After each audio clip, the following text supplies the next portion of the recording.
البنات كي دايرين؟ لاباس عليكم؟ اموركم على خير؟ هانيين؟ صحيحتكم؟ معز عليكم؟ كي دايرين مع هاد البرد؟ كي دايرين مع هاد الجو؟ كي دايرين مع هاد عصر الفيروسات؟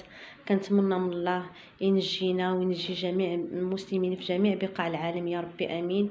وجيت اليوم في هاد الظرفيه ديال هاد الامراض وهاد الظرفيه ديال هاد الفيروسات نشارك معكم واحد الوصفه فعاله لهاد البرد وفعاله لهاد النزلات ديال البرد بالنسبه للصغار وبالنسبه للكبار، بثلاثه ديال المكونات اللي خاصها ضروري تكون في اي كوزينه مغربيه بالاخص، وانا اكيده انها كاينه في اي كوزينه مغربيه.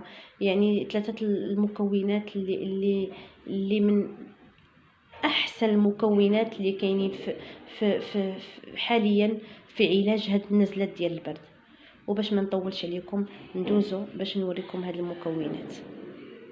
قالت لكم البنات بالنسبه للمكونات هما هاد ثلاثه هادو: عندنا الثومه وعندنا الشريحه وعندنا زيت العود. يعني هاد المكونات كاينه في كل دار، في كل كوزينه، في كل بيت مغربي، بيت عربي. وهذا يعني دواء اللي غنقول لكم اللي افيكاس، شي حاجه اللي غتاكليها معلقه بالليل ومعلقه في الصباح وغتحسي براسك راه الذات ديالك بدات كتبرى. انتي بتحسي بذاتك بدات كتبرى. والله القسم البنات عن تجربه كنحلف لكم، ماشي كنحلف لكم على شي حاجه اللي معودين لي عليها الناس، لا كنحلف لكم على شي حاجه اللي مجرباها انايا وباقي لحد الان مازال كنديرها.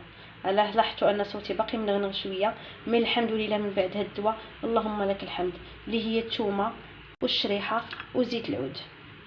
هاد ثلاثه المكونات يعني البنات كنصحكم انكم تاخذوهم اليوم قبل الغدا، داو بها وليداتكم. نتومايا تقدري تاخذيها واخا ما يكونش ضربك البرد، كيبقى اونتيبيوتيك للذات.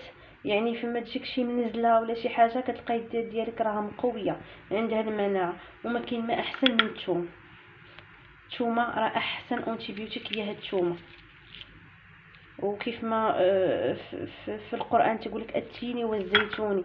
التين راه هو الشريحه، هي هاد الشريحه البنات. المهم كنتمنى الوصفه ديالي اليوم انها تلقى واحد الاستحسان من عندكم وتجربوها. بالنسبه للطريقه راه ما غندير معكم لا طريقه لا والو البنات. راه الثومه والشريحه كتفوريها في الكسكاس، ملي كيطيحوا راه كتولي الثومه كتولي رطبه بحال الزبده، والشريحه حتى هي كذلك. كتفوريهم وكتحيديهم للكسكاس وكطحنيهم مع زيت العود. صافي انا غنوريكم النتيجه اللي من بعد ما كملت الوصفه. وهذه هي البنات، هي هذه الشريحه من بعد ما طحنتها هي والثومه وزيت العود. هي هذه كديريها في شوبينه فحال هذه وكتبقاي تاخديها معلقه مع الصباح ومعلقه مع الليل انتي وليداتكم وللدار. هانتوما راه كتجي بنينه، راه ما كتبانش فيها الثومه البنات بالنسبه للوليدات الصغار اللي ما يحبوش يكون هذاك اللوغو ديال الثومه راه ما كيبانش. وكنتمنى الشفاء لجميع المسلمين والمسلمات في جميع بقاع العالم. وانا راه ما يعني لا داعي باش نقول لكم الطريقه ونكثر عليكم الفيديو ونطول عليكم الفيديو. راه الثومه والشريحه فوروهم وطحنوهم شويه زيت العود، ديريها في شوبينه بحال هكا وعطي لوليداتك مع الصباح وعطيهم مع الليل.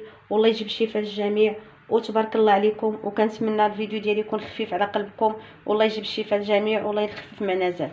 الله يعاونكم.